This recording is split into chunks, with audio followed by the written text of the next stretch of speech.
Hello students, welcome to study with Rivant. हम पढ़ रहे हैं इंडियन पॉलिटी। आपको यहाँ पे इंडियन पॉलिटी के सभी lectures free of cost available हैं।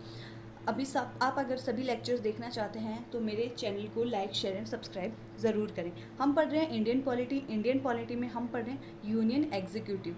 यूनियन एग्जीक्यूटिव में भी हमने प्रेसिडेंट पढ़ लिया, वाइस प्रेसिडेंट पढ़ लिया, प्राइम मिनिस्टर पढ़ लिया, काउंसिल ऑफ मिनिस्टर पढ़ लिया। इसका लास्ट टॉपिक है अटॉर्नी जनरल ऑफ इंडिया। हमें पता है कि जो अटॉर्नी जनरल ऑफ इंडिया है वो भी यूनियन एग्जीक्यूटिव का ही पार्ट है, ठीक है। ये इसकी शॉर्ट फॉर्म है एजे। हम देखते हैं कि अब हमारे कॉन्स्टिट्यूशन में अटॉर्नी जनरल की बात कहाँ की गई।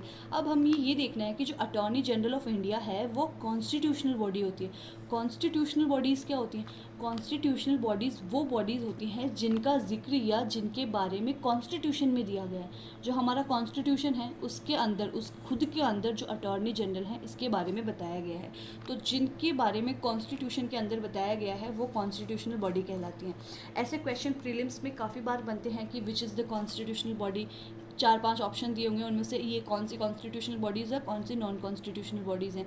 तो हम जब आगे बढ़ेंगे लेक्चर्स में तो हम पढ़ेंगे कि कौन कौन सी कॉन्स्टिट्यूशनल बॉडीज़ हैं। बहुत कम होती हैं जिनको हम याद कर सकते हैं, ठीक है। अब हम देखते हैं कि अटॉर्नी जनरल ऑफ इंडिया के बारे में कॉन्स्टिट्यूशन में कहाँ बताया गया। आर्टिकल 76 जो है उसके अंदर अटॉर्नी जनरल ऑफ इंडिया की बात की गई है कि एक अटॉर्नी जनरल ऑफ इंडिया होना चाहिए। Attorney general of India in the sense कि लॉयर ऑफ द गवर्नमेंट। हम बोल सकते हैं कि ये गवर्नमेंट का लॉयर होते हैं। इनकी अपॉइंटमेंट कैसे की जाती है? इनकी अपॉइंटमेंट प्रेसिडेंट के द्वारा की जाती है। हमें पता है प्रेसिडेंट इनकी अपॉइंट करते हैं, लेकिन वो खुद से नहीं करते, by the advice of the prime minister, ठीक है। अब क्वालिफिकेशन क्या चाहिए होती है? भाई कोई चीज़ की पोस्ट पे आप जा रहे हो तो उसके लिए कोई ना कोई क्वालिफिकेशन की ज़रूरत तो ज़रूर होगी। तो अटॉर्नी जनरल ऑफ इंडिया के लिए क्या क्वालिफिकेशन चाहिए? इनकी qualification as same as the जज ऑफ द सुप्रीम कोर्ट। जो सुप्रीम कोर्ट के जज के लिए जो क्वालिफिकेशन चाहिए होती है वो ही अटॉर्नी जनरल ऑफ इंडिया बनने के लिए क्वालिफिकेशन चाहिए। अब हम देखते हैं कि जो सुप्रीम कोर्ट के जज है उनके लिए क्या क्वालिफिकेशन होती है, वो तो देखें ना। हमें वही नहीं पता, हमने तो बोल दिया सुप्रीम कोर्ट के जज के लिए जो क्वालिफिकेशन चाहिए होती है वही होती है। तो सुप्रीम कोर्ट का जो जज होते हैं उनको क्या क्वालिफिकेशन की नीड होती है? पहली क्वालिफिकेशन कि वो इंडिया के सिटीजन होने चाहिए। ये तो सिंपल सी बात है कि कोई बाहर का सिटीजन आके तो सुप्रीम कोर्ट का जज बनेगा नहीं। सेकंड ये है कि मस्ट हैव बीन ए जज ऑफ हाई कोर्ट और फॉर 5 ईयर्स, ठीक है। मतलब या सिटीज़न तो वो होने चाहिए, या तो वो हाई कोर्ट की 5 साल तक जज होनी चाहिए। इन 3 जो हम पढ़ेंगे इनमें से कोई एक कंडीशन फुलफिल होनी, या तो वो 5 साल तक हाई कोर्ट के जज होने चाहिए, या उन्होंने किसी हाई कोर्ट में 10 साल तक एडवोकेट का काम किया हो, या फिर वो एक एमिनेंट जूरिस्ट हो हमारे प्रेसिडेंट की नज़र में, जिनको भाई लॉ का बहुत ही ज़्यादा ज्ञान हो। तो इन तीनों में से अगर कोई एक कंडीशन फुलफिल होती है और अगर वो सिटीज़न ऑफ इंडिया होते हैं तो वो एज ए जज ऑफ द सुप्रीम कोर्ट बनने के लिए काबिल हैं, और वो ही अटॉर्नी जनरल बनने के लिए भी काबिल है। अब जज ऑफ द सुप्रीम कोर्ट में एक टाइम लिमिट दी गई है कि 65 ऑफ द एज। ये जो है ये हमारे अटॉर्नी जनरल ऑफ इंडिया पे लागू नहीं होती। जो हमारे सुप्रीम कोर्ट के जज हैं वो 65 ईयर तक ही सुप्रीम कोर्ट के जज रह सकते हैं, उसके बाद उन्हें रिटायरमेंट लेना पड़ेगा, रिटायरमेंट हो जाएगा उनका। तो जो एज लिमिट है ये हमारे अटॉर्नी जनरल ऑफ इंडिया पे एप्लीकेबल नहीं होती। अब टर्म क्या होता है? जो अटॉर्नी जनरल ऑफ इंडिया है उनका टर्म कॉन्स्टिट्यूशन में फिक्स नहीं किया गया। नॉट फिक्स्ड मतलब कि वो as a pleasure of president पे हैं। मतलब जहाँ पे भी किसी का टर्म फिक्स नहीं किया गया उसके लिए हमें देखना है कि वो प्रेसिडेंट के प्लेजर पे ही हैं, ठीक है। Constitution doesn't contain the president and the ground for his removal. Constitution ने ना तो इनके प्रोसेस बताया है इनको अपॉइंट करने के लिए, ना ही इनको रिमूव करने के लिए कोई ग्राउंड बताया, ठीक है। ये जो ऑफिस हैं वो प्रेसिडेंट के प्लेजर तक होल्ड करके रख सकते हैं। तो ये था हमारा अटॉर्नी जनरल ऑफ इंडिया। ऐसा ही हमारा attorney general of the state, ये हमारे इंडियन गवर्नमेंट के लिए, सेंट्रल गवर्नमेंट के लिए। हमें पता है हमारे इंडियन स्टेट में 2 टाइप की गवर्नमेंट होती है, मतलब जो पावर्स है उनका डिसेंट्रलाइजेशन हुआ है, मतलब सेंट्रल में भी हमारी गवर्नमेंट है और हमारे स्टेट्स में भी गवर्नमेंट। तो अटॉर्नी जनरल ऑफ इंडिया है हमारे स्टेट के लिए। अटॉर्नी जनरल जो हैं वो हमारे इंडिया के लिए हैं, ठीक है। और जो अटॉर्नी जनरल ऑफ स्टेट के लिए भी होते हैं, तो नेक्स्ट उसमें हम अटॉर्नी जनरल ऑफ स्टेट भी पढ़ेंगे। अटॉर्नी जनरल ऑफ इंडिया जो होते हैं वो highest law officer in the country. जो कंट्री के हाईएस्ट लॉ ऑफिसर होते हैं, एज हम मान सकते हैं कि हमारी इंडियन गवर्नमेंट के लॉयर हैं जो attorney general of India. Indian government के खिलाफ जो भी केसेस होते हैं उन सभी को हमारे अटॉर्नी जनरल ऑफ इंडिया देखते हैं, ठीक है। जो प्रेसिडेंट हैं वो अटॉर्नी जनरल ऑफ इंडिया को ड्यूटी असाइन कर सकते हैं, ठीक है, to appear on the behalf of the government of India in all cases in which the government of India is concern and represented government of India in any case. मतलब हमारे president assign कर सकते हैं कि जो अटॉर्नर general है उनकी duty, अटॉर्नर general of India है उनकी ड्यूटी कि वो गवर्नमेंट ऑफ इंडिया के बिहाफ में उनके सभी केसेस को देखें, ठीक है। तो हमने देखा कि ये highest law officer of the country होते हैं और ये गवर्नमेंट ऑफ इंडिया के बिहाफ में उनके केसेस को देखते हैं। जो हमारे अटॉर्नी जनरल ऑफ इंडिया होते हैं उनकी क्या ड्यूटी होती है, तो एजीआई की ड्यूटी होती है कि वो एडवाइस करें गवर्नमेंट ऑफ इंडिया को लीगल मैटर्स पे, ठीक है। अटॉर्नी जनरल ऑफ इंडिया है जो उनकी ड्यूटी है, इनकी ड्यूटी क्या है कि वो हमारी गवर्नमेंट ऑफ इंडिया को लीगल मैटर्स के ऊपर एडवाइस दें, ठीक है। And to perform duties of legal character, ठीक है, लीगल कैरेक्टर की सारी ड्यूटीज़ परफॉर्म करें, as may from time to time be referred और assigned by him by the president. मतलब अटॉर्नी जनरल ऑफ इंडिया की ड्यूटी है कि वो जो हमारी गवर्नमेंट ऑफ इंडिया है उसको लीगल मैटर पे एडवाइस करें, और अगर प्रेसिडेंट उन्हें कोई ड्यूटी असाइन करते हैं टाइम टू टाइम तो उस ड्यूटी का भी वो पालन करें, ठीक है। अब हम देखते हैं कि अटॉर्नी जनरल के पास क्या क्या राइट्स होते हैं। तो attorney general had right two of audience in all the courts in the territory of India. Attorney general of India जो हैं, एजीआई जो हैं, वो इंडिया की टेरिटरी में किसी भी कोर्ट में जाके ऑडियंस का काम कर सकते हैं, ठीक है। अटॉर्नी जनरल ऑफ इंडिया के पास होता है, उनके पास राइट है कि वो जो हमारे पार्लियामेंट की प्रोसीडिंग्स हैं, ठीक है, to take part in the proceedings of the both the houses of the parliament, ठीक है। जो पार्लियामेंट की प्रोसीडिंग्स है, जैसे कि चाहे लोकसभा की प्रोसीडिंग हो चाहे राज्यसभा की प्रोसीडिंग, उसमें जाके बैठ सकते हैं और बोल सकते हैं और पार्ट ले सकते हैं, ठीक है। चाहे जॉइंट सिटिंग है उसमें भी वो बैठ सकते हैं, पार्ट ले सकते हैं और बोल भी सकते हैं, ठीक है। या किसी भी कमेटी ऑफ द पार्लियामेंट या कोई भी पार्लियामेंट की कमेटी है उसमें भी वो पार्टिसिपेट कर सकते हैं, बोल सकते हैं, ठीक है, लेकिन वो वोट नहीं कर सकते। राइट टू वोट उन्हें नहीं मिलता। हमारे जो एजीआई हैं उनको राइट टू वोट नहीं है, लेकिन वो पार्लियामेंट के किसी भी हाउस की प्रोसीडिंग्स में बैठ सकते हैं, बोल सकते हैं, जॉइंट सिटिंग में बैठ सकते हैं, पार्लियामेंट की कमिटीज़ में बैठ सकते हैं, ठीक है। जो हमारे अटॉर्नी जनरल ऑफ इंडिया है वो सारे इम्यूनिटीज़ प्रिविलेजेस उनको मिलते हैं, वो सारे इम्यूनिटी और प्रिविलेजेस इंजॉय करते हैं as equal to as a member of the parliament. मतलब एमपी के इक्वल उनको सारी सैलरीज अलाउंसेस इम्यूनिटी प्रिविलेजेस मिलते हैं, ठीक है।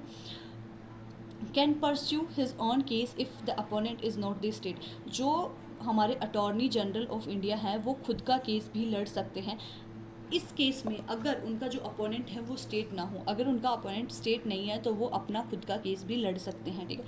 अब इनकी पावर्स और फंक्शन पे क्या क्या लिमिटेशंस हैं वो भी हम देख लेते हैं, ठीक है। तो can't defend the accused in the criminal case without the permission of the government of India. जो एजीआई है वो किसी भी क्रिमिनल केस के अक्यूज को डिफेंड नहीं कर सकते जब तक उन्हें गवर्नमेंट ऑफ इंडिया की परमिशन ना मिली हो, ठीक है।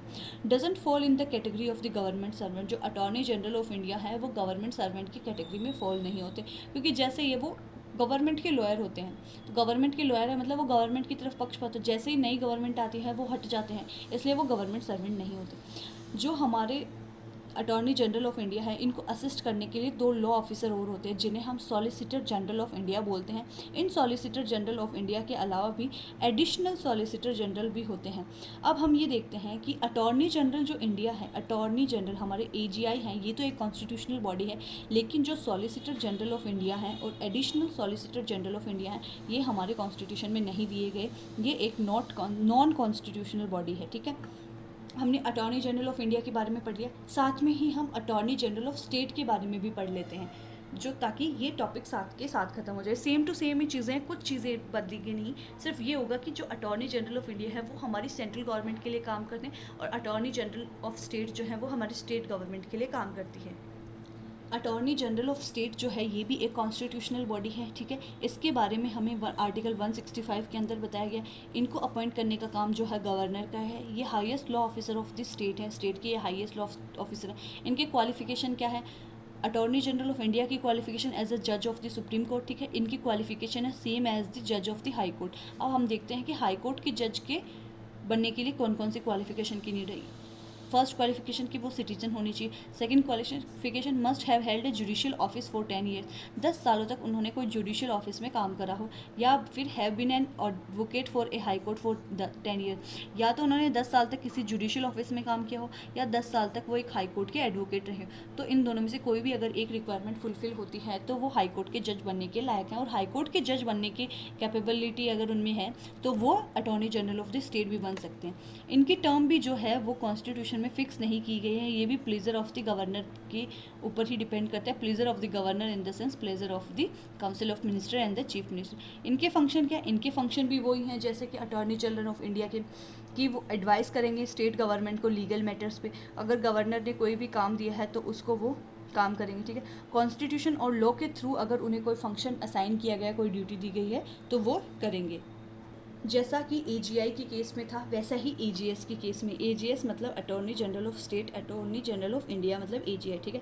AGI था जो इंडिया के किसी भी टेरिटरी में किसी भी कोर्ट में जाके ऑडियंस कर सकते हैं, वैसे ही जो AGS हैं वो स्टेट के किसी भी विद इन, WI का मतलब विद इन है, appear before any court of law with in the state, state के अंदर किसी भी कोर्ट में अपीयर हो सकते हैं। इन्हें भी हमने देखा था कि AGI को जो है पार्लियामेंट के किसी भी हाउस में स्पीक करने का और बैठने का राइट है, पार्टिसिपेट वोट करने का राइट नहीं है लेकिन बैठने का और पार्टिसिपेट करने का राइट है। वैसे ही जो हमारे AGS हैं उनको भी लेजिस्लेटिव असेंबली और committee of the state legislature, ये हमारा स्टेट लेजिस्लेचर मतलब लेजिस्लेटिव असेंबली और कमिटी ऑफ स्टेट लेजिस्लेचर में बैठने का पूरा राइट है इन्हें, उसमें पार्टिसिपेट भी कर सकते हैं और बोल भी सकते हैं, ठीक है।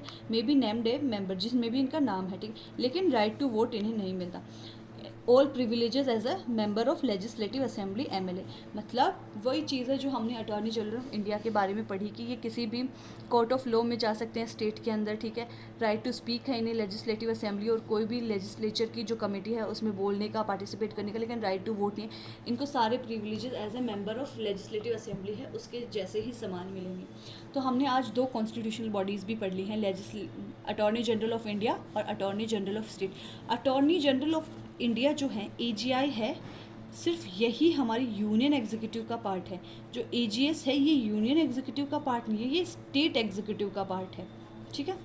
ये चीज़ ध्यान में रखना। तो आज हमने यूनियन एग्जीक्यूटिव पढ़ लिया, अब नेक्स्ट हम अगली क्लास में पढ़ेंगे।